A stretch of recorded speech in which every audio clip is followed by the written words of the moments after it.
Yes, good morning. My name is Philip Anderson. I'm an instructional designer and also a facilitator and instructor. And you brought me here today to teach you a little bit about a problem that Perfectionary has been having when it comes down to customer service. And if the problem is not fixed, it could lead to great problems with your stores and also for the outcome of you wanting to be one of the best cafes in the East Coast and open another 200 stores to get you a total of 400 stores altogether. So, what I'd like to do is tell you a little bit about myself. I have a bachelor's degree in human resource management, and I am going for my master's in instructional design. And I hope that you enjoy this training module that I'm putting together. That's going to lead to instructing managers and training officials with supervisors to actually train their employees to give better conduct service. And without further ado, let's get started. Okay, here we go. So here's the infographic that we talked about a little while ago. These are my two media assets, an infographic and also the e-learning module. First off, you have the red bars over here to the left that shows the decline in sales that Perfectionary found out about when they found out customer service was going poorly. If you see the infographic here, it's got 6% of customers will not return after customer service. This right here is the training they're going to get, and this right here is the outcome that Perfectionary is hoping to get from the training, bringing more repeat customers and the customers back up to 120 per month. That is their goal, and this infographic will be posted in the break room for all employees to see that they have some training coming up. So without further ado, we're going to go into our e-learning module. E-learning module is going to teach them the proper customer service skills to create a memorable experience. First off, we have our objectives. Understand the importance of customers, how they affect the business as a whole, understand why they leave, the 7 steps that customer service are going to get when it comes to that service steps, the handling the customers, and taking care of their complaints. If you hit the pause, it takes you back to the previous screen, or if you hit the Cat Cafe, it takes you back to the main screen. So if you have customer service and statistics, who are your customers? Why are they important?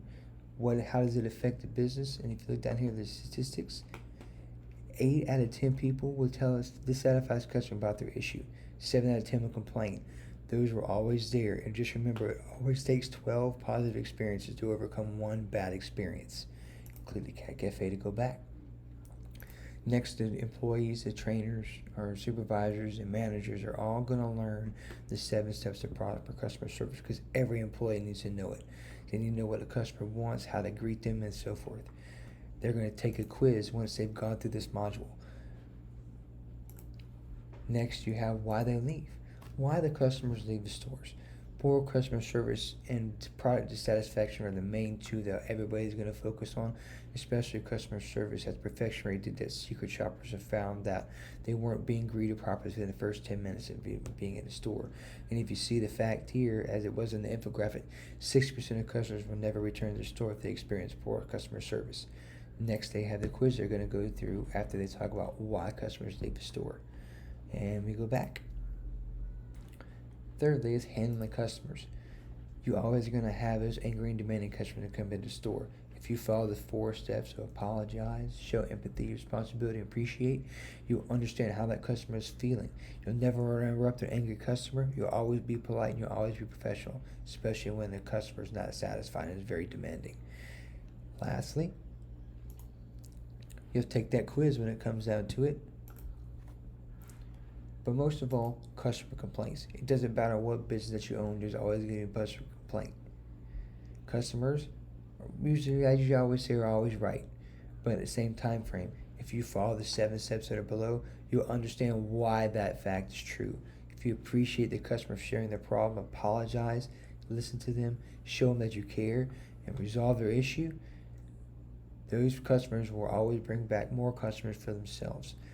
Once they learn these 7 steps, the last quiz their employees and the managers and supervisors are going to take is the role play. Each one of them are going to take a chance of being the customer and the employee, and they're going to be graded on the scenario. They're going to be graded on how they greeted, how they handled the customer, did they solve the problem, and so forth. And those managers and supervisors are going to grade them on that. And within the next 6 to 12 months, they're going to see an outcome that goes back to the infographic for the right side, showing that the positive effects of training can provide the goal that Perfectionary is trying to reach when it comes to opening 400 stores within the next 3 years. I hope that you have enjoyed this e-learning module that I put together, talk about the training that every employee is going to receive, and I hope you all have a wonderful day. If you have any questions, please let me know. Thank you.